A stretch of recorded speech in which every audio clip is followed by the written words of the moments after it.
I'm excited to talk to you about how user-centric companies deliver amazing products. And part of the motivation why I thought this was a relevant topic is because today users expect so much more than they did 10, 20 years ago from us designers and product managers. The level of design and user experience that's expected today is just so high. And there's also this new culture of modern companies like Linear and Runway, Stripe, a bunch of these companies that are developing products in a very user-centric type of way. And they're creating amazing experiences. So I'd love to just go through an overview of that and share with you some of my learnings. So quick agenda is I'll go through an introduction of what it means to be user-centric. I'm going to go through a case study of my time at Siri and Apple, and from it, 8 principles that our team learned. And then we'll just open it up to some questions. So first question, where is being user-centric actually taking us? And there's a lot of words out there that describes being user-centric, focusing on the customer, empathy, user-centered design, and so on. And they're all really great to have, but it doesn't really help us understand where is actually user-centric taking us in terms of an outcome for the business. And so what I like to propose are actually 3 key takeaways. And the first is that by being user-centric, you're actually helping your team and your business tackle the risk upfront. And it's surprising just how many businesses out there don't do this. They actually tackle risks very late in the product development process when there's already so much invested in terms of capital and time of people that it's just not a smart way to approach it. It's much better to tackle the big risk earlier in the process where it's cheaper and easier to change course. Secondly, products are defined and developed in a more collaborative type of way rather than a sequential waterfall type of way. And again, there's a lot of companies out there that are actually developing products in a more top-down sequence type of approach. And I'll show you a diagram in a minute of what that actually looks like.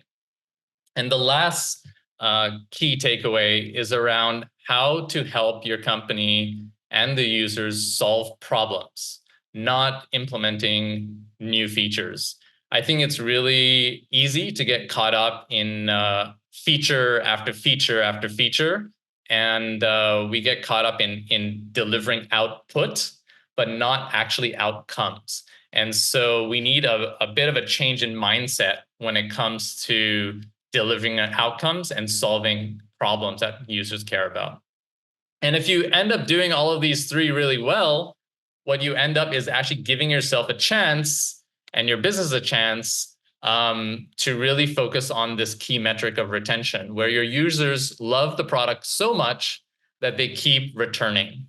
And the metric of retention is really what I think is the holy grail of today's modern software business.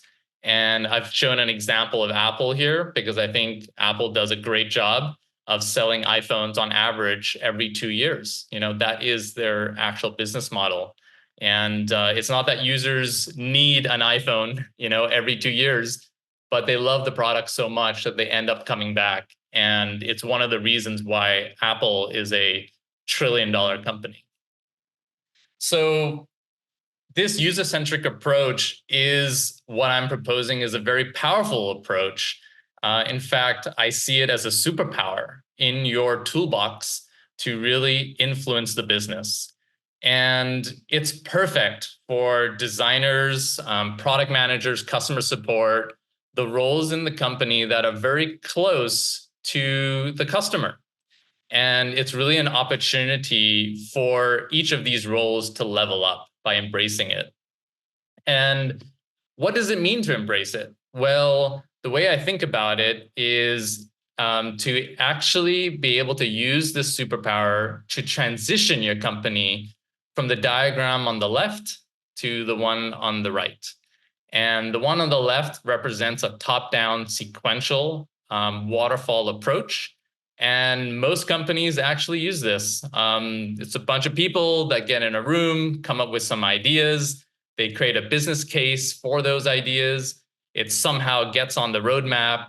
Product managers write a requirements, send it across to designers who then come up with designs and sends it across to the computer programmers. And so this is actually a process that Marty Kagan talks about in his book Inspired.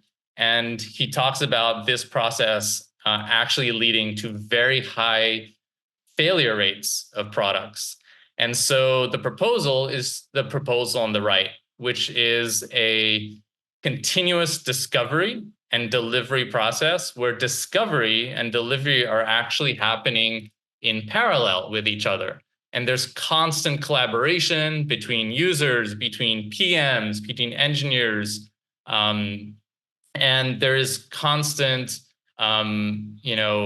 iteration between these two processes. And so our goal is to help companies transition from the left towards the right, and we'll see an example of how that's done.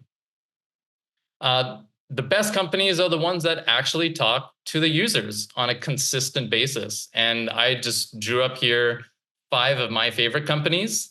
And it turns out the thing that's in common is that all of their CEOs actually have spoken about publicly the importance of being customer-centric. There's a great story about Jeff Bezos actually sending an email to 10,000 of his customers, asking them what they valued about Amazon. And from that email, he actually was able to come up with the key principles, the long-term principles that really drove the Amazon business. Similarly, Brian Chesky at Airbnb has a great story where in the early days actually went door to door, stayed with his hosts and actually interviewed them and talked to them and really was able to get feedback and help Airbnb find product market fit really quickly. I also really love Stripe, but I ended up finding a video online of John Collision. The best and I thought it'd be easy you've ever received. To just hear what he says. Well, 5 minutes ago on stage, someone told me to not become a big company. And I think that is, like, there is actually something very important there where companies, as they kind of scale and grow, they can really get in their own way. And I think it's really important for teams to kind of stay in the details. And so we really find it important, like me and Patrick, talking to individual customers. And I mean, that's why I was asking partnership for specs, right? Because I think it's easy to get too distant from what customers are actually doing and things like that. And so I think finding ways for you all as a team to continue staying really close to what people are actually using the product for. And like, yes, it's important to be planning in documents and to have all your systems and things like that. It's also just really important to get out and talk to customers and see what they're doing that. I think you get a really tangible hands-on feel that you can't get in documents or anything like that. So that's what I'd say. Thanks. So there you go. You heard it from John that he and Patrick, the CEO of the company, finds it so important to talk to customers that they actually do it on a consistent basis. So I'm going to jump into a case study about Siri and how we ended up releasing Siri to millions of people. There were 3 particular challenges for us. We had never done this before.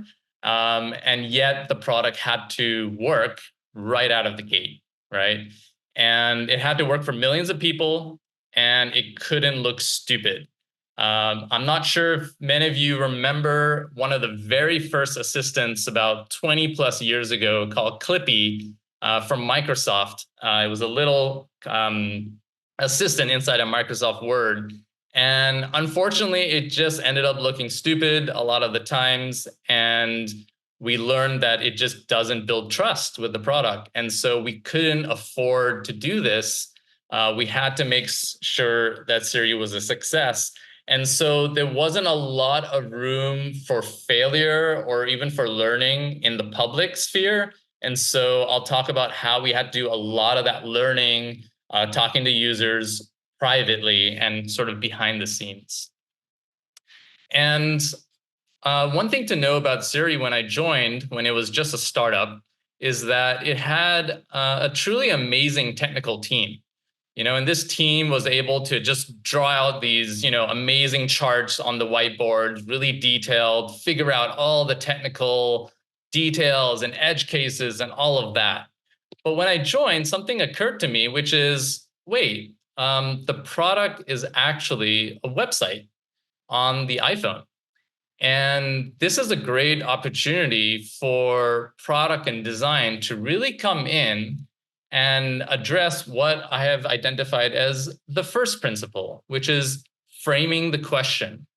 And the question here that we framed is the website really the right format for users on the iPhone? If we put ourselves in the context of a user is on the go when they're on the iPhone. They're in the middle between stuff. They're maybe on the way to a restaurant. So is loading a website fast enough to get users the answers on the go? That was one question. Another question was, why won't a user go to google.com instead, right? Because when the iPhone launched, Safari had google.com as the default. So if Siri also allows me to look for restaurants and Google does the same, why wouldn't I just try Google? And a third question is, will a user actually remember the product name? Now, this was right at the beginning. We didn't even think of the word of the name Siri at the time. It was called Mobile HAL. And so the question came up was, would the user actually remember to type in Mobile HAL, into the URL? And so what you can see here that we're doing is really tackling the usability risk up front. And it's something that can add a lot of value to the team way before you're even going into Figma, creating designs or even writing a line of requirements.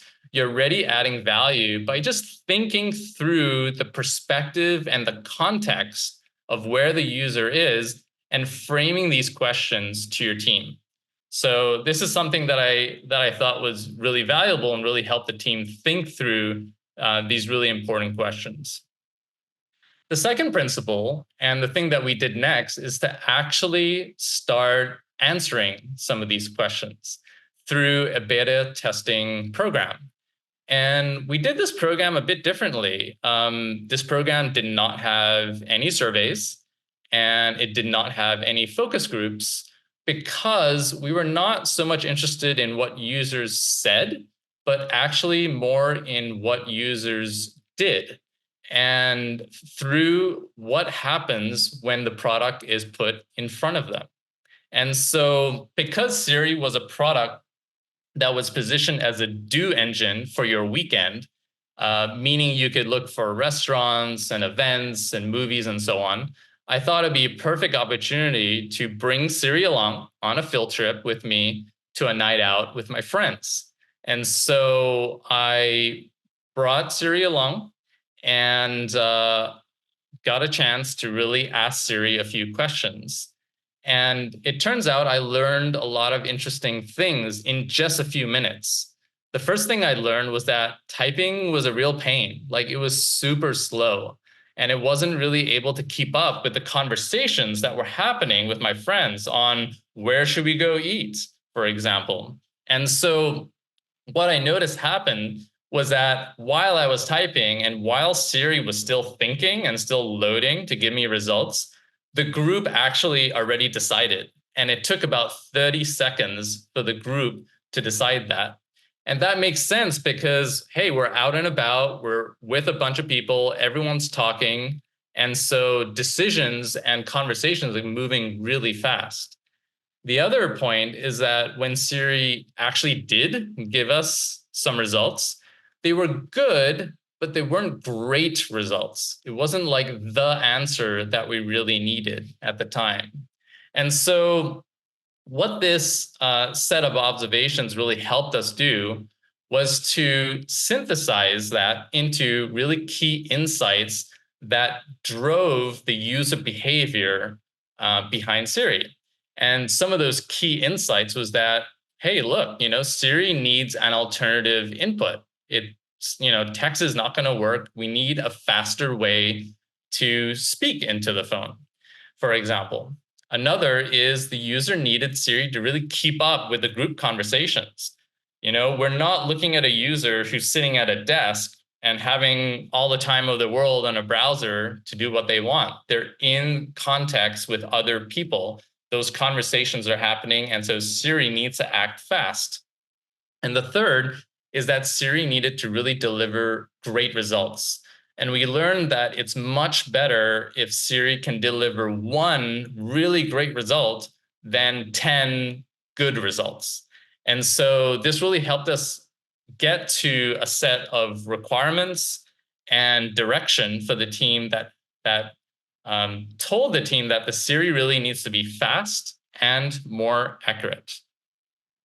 So what happens next once you got these user insights?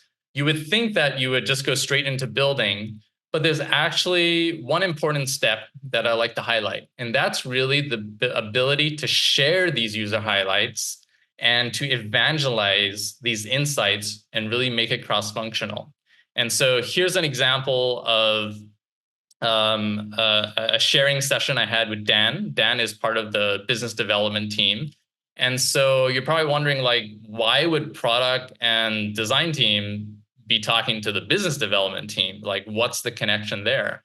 Well, it turns out that Dan was the person who actually made the deals with the partners to sign the APIs and the data.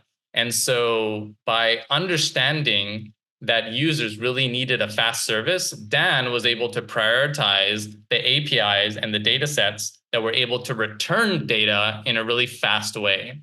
So this is also a really great way to start to get more people involved and thinking through the user's perspective. And even teams that are business related, like Dan's, can benefit from that. It turns out that actually this type of approach of sharing and being cross-functional, it turns out, according to a McKinsey report, it actually drives business performance. And so this is a study done by McKinsey over several thousand businesses.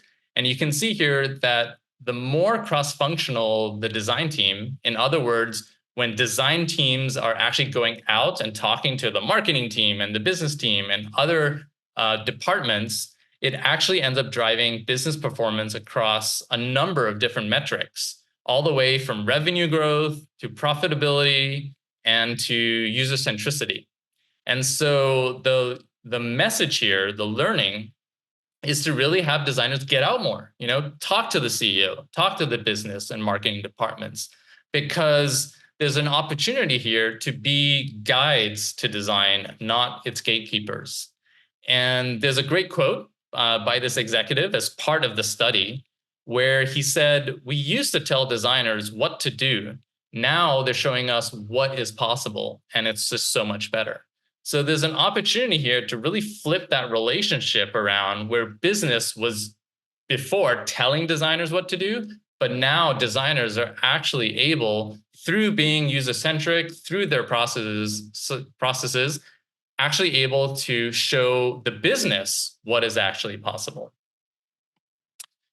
The fifth principle that I like to go through is really around iteration.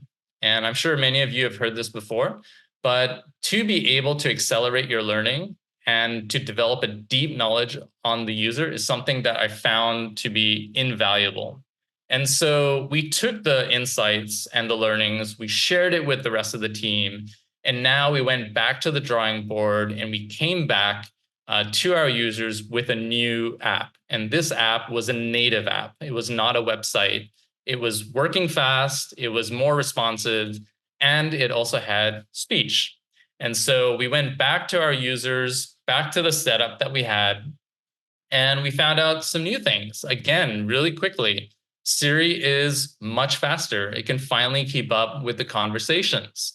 However, when you're out and about, especially when you're at bars and noisy places, there's a lot of background noise, right? And so now we have another problem to solve, which is, okay, how do you remove some of the background noise?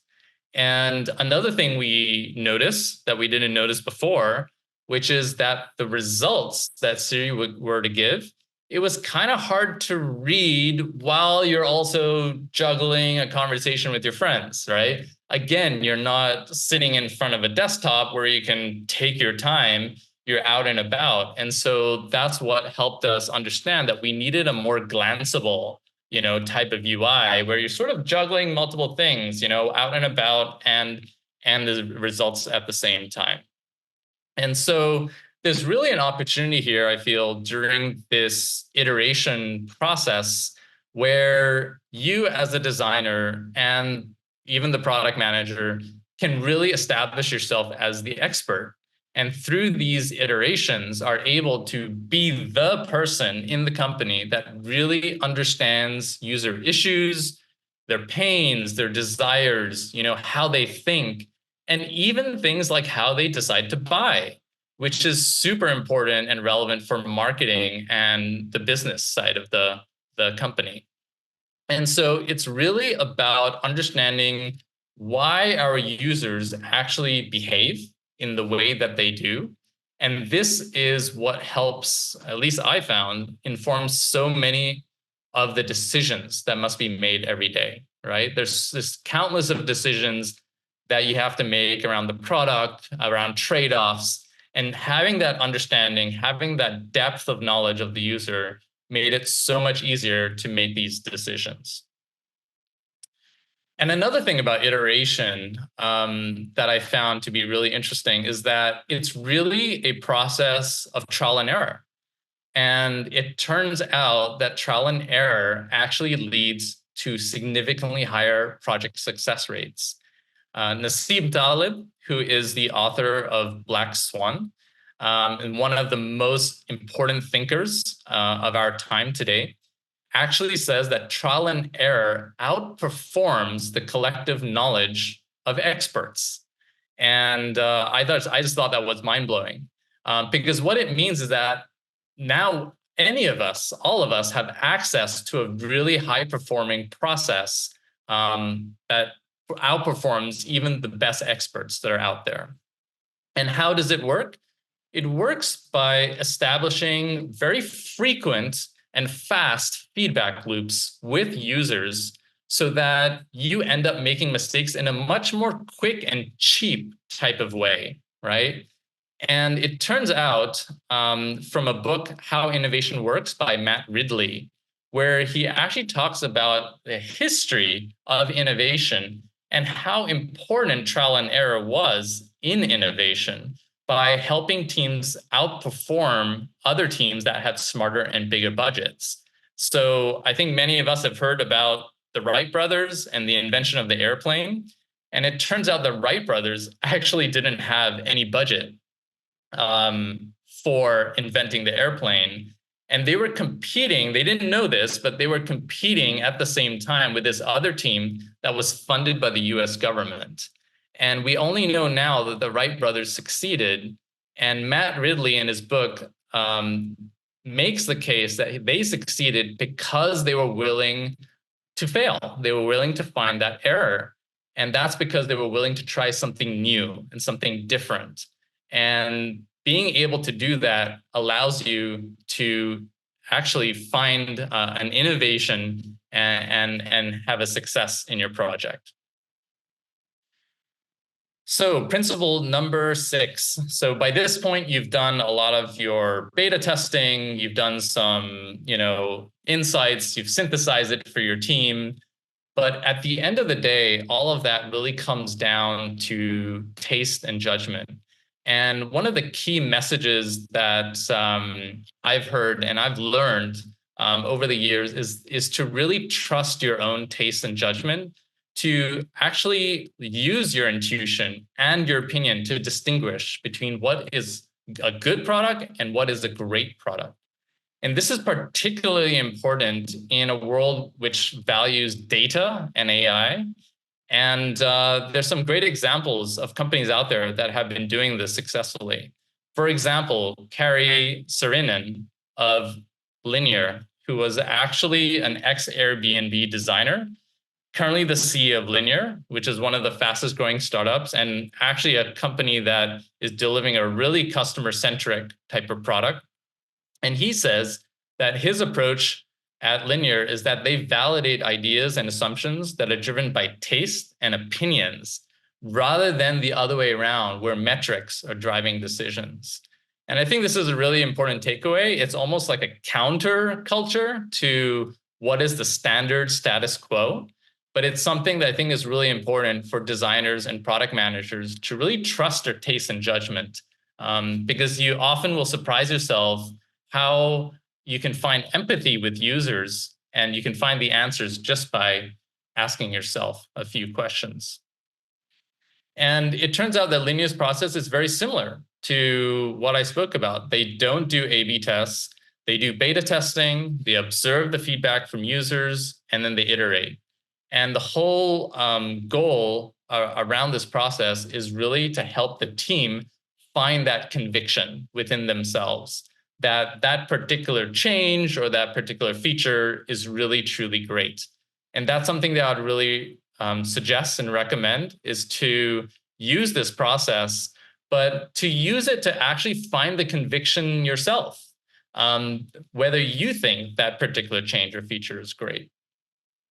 And it also turns out that taste and judgment is something that the Apple design team does extremely well. So we came up with our design, which is not like the best design in the world, but we passed it to the HI team, and they look at it screen by screen. They look at it pixel by pixel, and they get in a room and actually go through this process of using their own taste and judgment. What do I think users would respond to this? Asking themselves the questions, and they actually end up then coming out with a really polished, really beautiful design of Siri. That was just awesome. Number 7, and this is where you should not feel that you're all alone. If you're thinking that you have to be the one making the decision, there's another principle, which is getting a brain trust. And this is something that Pixar has done really well. So here's an image of John Lasseter and Ed Catmull and Steve Jobs. All of them are part of this brain trust that met every few months to assess the movies that they were making. And it was really simple how it worked. It was a bunch of smart, passionate people in a room, and they charged themselves with identifying and solving problems, right?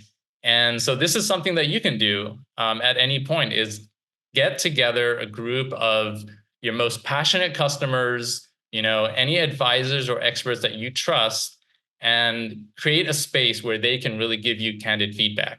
And this is something that really helped Pixar deliver hit movie after hit. And it's something that can really help you as well deliver really great products. And the last principle that I like to share is really around project team ownership. So one of the things we did when we merged with Apple is that we created these small teams of engineers, PMs, and designers, and made it super collaborative so that they were able to define and develop the products in a very collaborative type of way. And so I'm going back to this diagram here that I showed earlier of this process of discovery and delivery working in parallel, and where user feedback and your collaboration with engineering and other members of the team is happening on a constant basis. And so the principle here really is that when you have a team that feels ownership, they can actually create far better solutions for the users, because now you have more people thinking from the perspective of the user. As a designer or PM, you're not necessarily the only person that has to think from the users. It's about creating a team and an environment where everyone in that team can actually think through the perspective of the users. And when it comes to doing design reviews, here's a quick tip, which is that you can create an environment where designers can share designs in a project-related Slack channel. So if your project is, for example, about the onboarding flow, you can create an onboarding Slack channel, and add all the relevant stakeholders and really start to get more ad hoc and informal asynchronous type of feedback on a more frequent basis. So rather than having to schedule a session and wait like a week out, I would recommend getting much faster feedback on a more ad hoc type of level. And this is, again, something which we've found actually really helps your process of delivering amazing products. And so to really sum up, I think this is really, the future that we are trying to create, which is a transitioning of designers from creators to curators. And to be able to make this transition successful, these are the number of principles, right? The 8 principles that we went over really help designers make that transition. So they're not just, stuck in Figma, figuring out pixels, pushing pixels here and there. They're actually curators. They're actually thinking through problems, right? They're actually running beta testing programs. They're sharing their insights and evangelizing. They are the taste masters, right? They're making bold bets and decisions and also helping really bring together teams in a very collaborative team, project team type of way. And last little plug, I'll just say we're currently working on Design Pro. It's a linear for designers, and it's something that we hope will really help designers develop much faster sprints and really get through these 8 principles as quickly as possible. We're really in the early days, but if you'd love to check it out, I'll love to hear from you. So feel free to find me on LinkedIn or just reach out to me. Thank you. Awesome. Thanks so much. Whoa. That's a great talk. So I realize I haven't introduced myself. So I'm your moderator for today, Alexis from SARM. I'm the Chief Design Officer and co-founder of the startup. So you talked about the designer as the curator, and in summary, shared with us 8 principles to follow in your talk. So let's move on to one of the questions. Denny asked, in my own experience, the company does not always want to expose its in-progress ideas with customers because they feel it does not work well. Okay, that is the failed part. It reflects badly on the company. Even if you tell the customer it's a work in progress, so the test participants know it's not fully baked, there's a reluctance to put out something that has errors. Any suggestions for how to overcome this obstacle? What are your first impressions here, Mo? Yes, absolutely. It's a tough position, especially if you're, a company that has a reputation, a brand, and that's exactly, the situation we had at Apple, right? I mean, there's no bigger brand in the world of quality, right?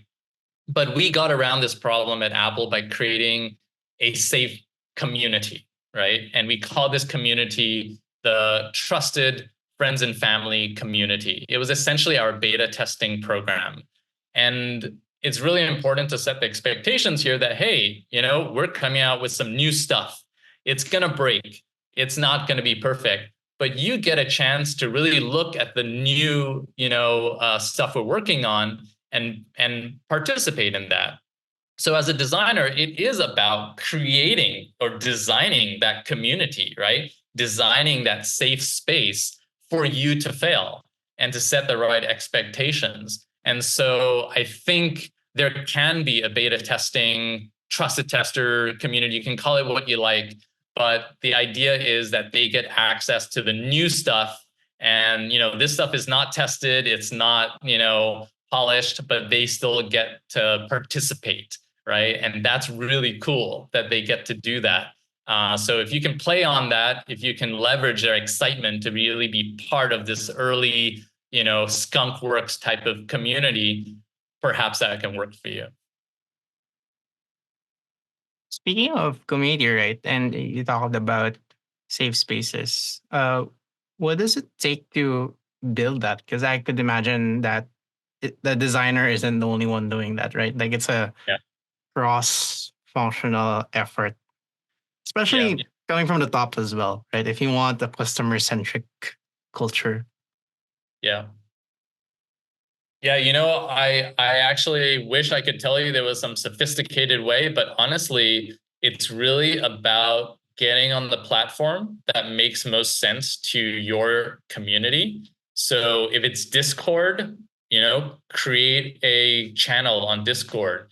If it's email, which is what actually was the case in our case, because this was back in 2011, like before Discord and even before Slack became super popular, we were just using email and just emailing, our beta testers manually one by one. It's a very hands-on type of process, right? It's not really automated because you're giving that customer a lot of your attention, and in return, that customer is giving you a lot of quality feedback. So yeah, I mean, I was using spreadsheets and email, but with some of the new tools, just got to think about your customers. Where are they living?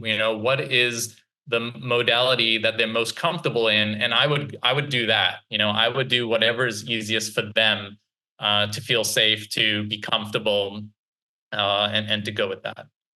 I've started a few communities myself, like the community for my podcast, Roots, Yeah. where I interviewed, top Filipino designers all around the world. And one thing I can say around this is that there needs to be a reason why the community exists. Like, or what I've noticed doing my podcast, I figured out that people want to be connected to like-minded people or people who had the same experience, wanting to be part of a collective. Yeah. Or Yeah. like if you're, let's say, an immigrant coming to the US and you're in a room of, a lot of white people, um, it's just hard to relate, like to your experience. And that's just one, example of how that can go. I think what matters as well is something like niche, or like what kind of vertical you're in. Typically, when for us, like in ADPList, for example, right? Um, People come together in order to learn or to mentor each other or to coach each other. Yeah. Just a having fundamental reason um, Got it. to gather, I think is important. Yeah. Well, that's great to know. Yeah, the co-founder of Swarm, so I'm sure there's a lot of learnings you have with. Yeah, we can share a little bit about that later as we answer more questions. So from Era, a lot of startups, even they are hesitant to have designers invited to product strategy meetings. As a senior designer, I've been able to get myself into them through a lot of work to prove how design can help. But getting more designers, especially junior ones, involved has always been a challenge. Is this something you have faced? How have you navigated it? Okay. So there's a question here: how to get sort of the junior designers into the strategy meetings? It Kind looks of like thing. it, right? Like how do you get more influence? Uh, how do you build more influence with your peers and the higher ups in order to uh, shape the product strategy? Right. Well, I remember, when I was building scooters at Neuron, we had an intern, and he was just like, like the right generation with our customers, because we were having a lot of students, on our scooters. And I just remember, like, you know what, like I'm not that generation, but this intern was. And he was actually, out there in the field, like talking to customers and riding scooters and just like, really hands-on. And there was a strategy meeting. I just pulled him in, because he had insights about the customer that I felt if the CEO and the founders could understand, they would also have a different perspective. So in this case, I just found that, my junior person just had a deep knowledge of the particular user and had insights that probably the business people are not thinking about every day because they're not, talking to the customer, like that's incredibly valuable for them to hear about it. And it doesn't matter if it's coming from a junior person or a senior person, it's really the value, right? That's really what matters. And so I think that's something that could really help the junior people, is to really go deeper into developing themselves as that expert, on the customer.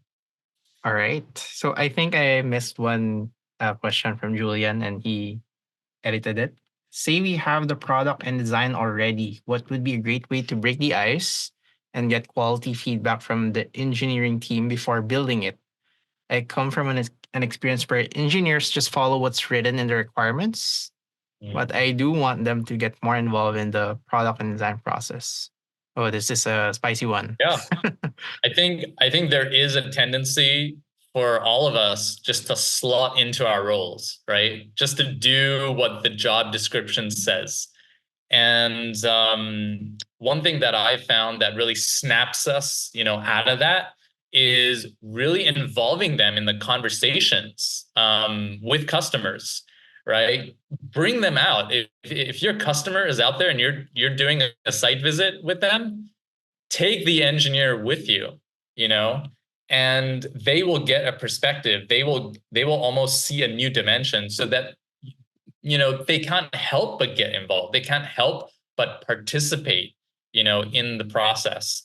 And that's what I found, so all the customer feedback that I I share with my engineering team, and of course they don't have the time to go on every single call with me. So what I do is I take snippets, and I take a short Loom video, right? And I just make it really accessible for them. But in that process, when they look at that, they just can't help but have a conversation, and it just starts conversations. And that's what you want. You want to have great conversations with them back and forth. You want to hear from them what they think too, because they may have some thoughts and experiences that you don't, right? You want to really get the best out of your team. So yeah, try that and see how that works. Okay. So Nasha asks, how can you ensure the reliability of feedback, given that some testers may not provide honest responses? What strategies do you employ to overcome potential inaccuracies in feedback?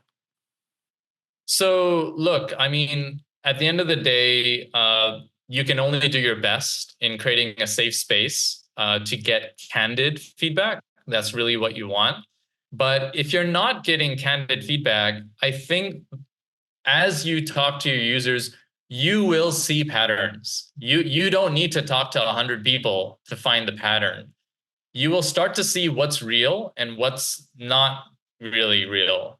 And I would also encourage, if there's a chance, that your own team can start to use it, because then you start to use your own experiences plus what you're hearing from customers, and you start to realize what is really true and what's not. You can tell. So yeah, I guess that's the best answer I have right now. And it really just depends on your UX research capability as well, like how expert you are on that, detecting biases and framing your research questions, interview design, those kinds of things. So Jonghyun, in terms of product team ownership, there can be times when colleagues differ in understanding your perspective on user needs compared to product designers, leading to significant disagreements, often about minor details. I thought that having a final single decision maker would be effective, even though discussions are held within the project team. Do you have a different approach to handle this kind of situation? Yeah, it's a tough situation, and it's a situation I feel is easier when you follow more of a project team type of ownership. So I heard in the question, it sounded like there was one particular person that sort of had that decision-making power. And what I would recommend is to break the teams up into smaller project teams consisting of an engineer, a designer, and a PM, and to really share the information freely, the customer feedback, the thoughts like really freely within that smaller team. So that's number one, make smaller teams. And number two is share that information more freely in that team so that that team feels more ownership. And that for me has worked every time, in terms of, if there's a disagreement, it isn't a big disagreement because everyone's working off the same information, right? So yeah, hopefully that answered. I don't know if Alexis, you had anything else you may want to add on that one. Oh, this is really, I think it's really complex, right? Like it's Yeah. very dependent on the scenario. Actually, I would invite Jonghyun to just unmute if she wants to just give us a little bit more context so we can help you out better if you're there. Okay. Yeah. Hello. Hi. I had an experience that engineer tried to engineer thought he was a real user of the product, and he claimed his idea to other designers and the product team, but others didn't thought it was a great idea. So it was really hard to make a agreement between him and others. So it was the situation that I wanted to describe. Got it. Yeah, I mean, I think like Alexis said, like these are challenging and complex problems and require, also finesse and a way to go about things. But sometimes people have blinkers on, right? They have certain way of thinking. And you as a designer, you don't have control over how they think. You can't make them think a certain way. But what you do have control is providing more perspective, right? Helping them have a bit of a broader perspective. So the more you can do, again, in involving them in conversations you're having with customers or different perspectives or alternates, if that person has some sense of being open-minded, then I think that really helps in at least broadening that perspective. Yeah. I think there's a lot of it's a multi-layered problem. Like there's a trust layer, Is there? Right. I would ask if there is like this dysfunctional part of the team where the people in it, do they actually trust one another? In terms of being accountable, do you all have a common goal? Like, or are people looking out for themselves? And like, how do you approach or how do you articulate your concerns with this particular person, right? Like, you challenge this person directly, like hold one-on-one to discuss your needs to them in a non-violent way. Those are the things that came top of mind. But I think this question can be related to the next one by Ariel. So, are there any people that you wouldn't include in a safe space? Something like a brain trust. For example, from my experience, sometimes investors in a startup will provide lots of feedback, but then you end up building a product for the investor rather than the customer. How do you navigate a situation like this where your investors and target customers overlap? So, I mean, selecting who comes into that brain trust is really important because you have the word trust in there, right? And you need to trust that that person is not thinking about their opinion or whether, their opinion gets heard, but really what's best for the target customer and thinking through that. So when John Lasseter and Ed Catmull and Steve Jobs, start talking about the film, they're not talking about, oh, I want, this. They're talking about what would the audience love in this particular scene, right? And so I think selecting that person to enter your brain trust needs to have that right mentality that's helpful for you. And the people that don't have that mentality, again, there's certain things you can't control, and it's totally fine to leave them out of the conversation. It is such an interesting question when there's like power dynamics in play, because if the feedback's coming from an investor, versus the customer. I think you talked about taste earlier, right, Mo? Yes. And it comes to an evaluation whether this person's taste is good, what's his or her or their track record like. And if you're in charge of forming the brain trust, you have the liberty of choosing who you invite into it. I would still come back to my point earlier, talking about whether you all have the same goal in mind, right? Mm. And people aren't just pushing for their personal agendas. And that's very complex to evaluate. You have other thoughts on that, Mo?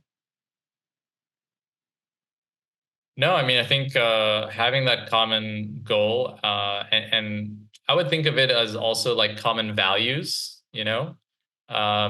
finding people, yes, with a common mission. Common mission is to really deliver great product to customers, and have them buy, and have that willingness to pay, really. But having also similar values, so you approach problems in a way that's, symbiotic, or at least consistent. So I don't think there's really any shortcut, because people are complicated. And that's why the word trust is in there. It takes time to trust someone, it takes time to develop that closeness and that feeling of psychological safety.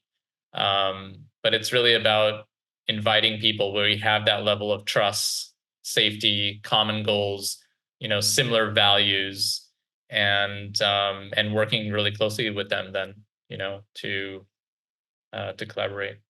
I think when you're a founder, right, this is particularly super important. Choosing who you let into the company as part of your cap table, right? Like who the investor is and Yes. who the employees are. You really need to be solid on what your values are. Just to give an example, I'll share my screen, Mo. So we have this little thing because we like linear and we copy them as well, like the swarm method. So we have our principles listed down here, like everything we do in terms of content, initiatives, hiring, like go through these three core values, right? Like we collaborate, we are problem centric, we have craft excellence, and if people don't fall into that category, then we wouldn't want to work with them, right? Like Mo is problem centric, collaborative, and excellent at his craft. That's why we love working with him. Yeah.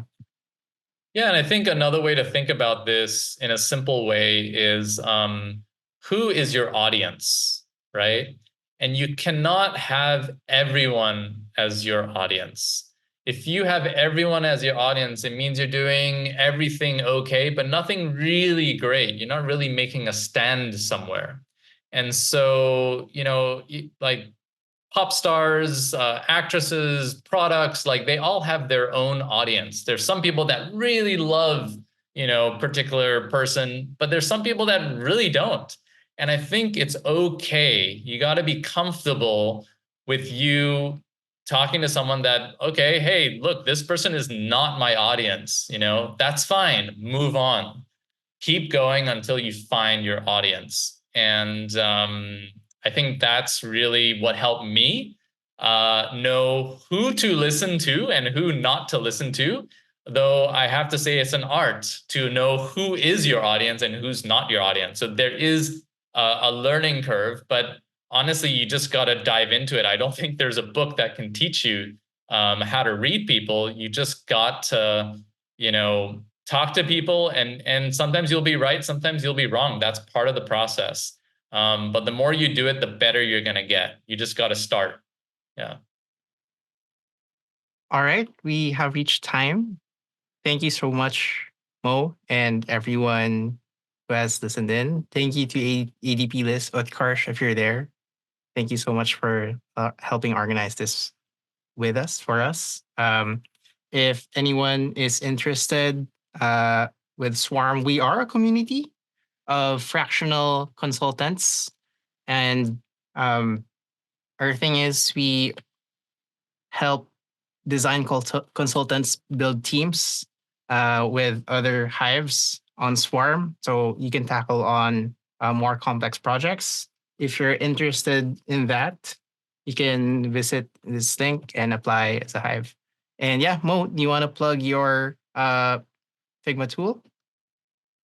Yeah, I actually would love for you guys to try out Design Pro, and we have 2 plugins. One of them generates tasks for you, so it's actually synthesizes a lot of your user feedback, creates tasks, and another one is analyzing your Figma designs, your websites, and giving feedback. So here's the link.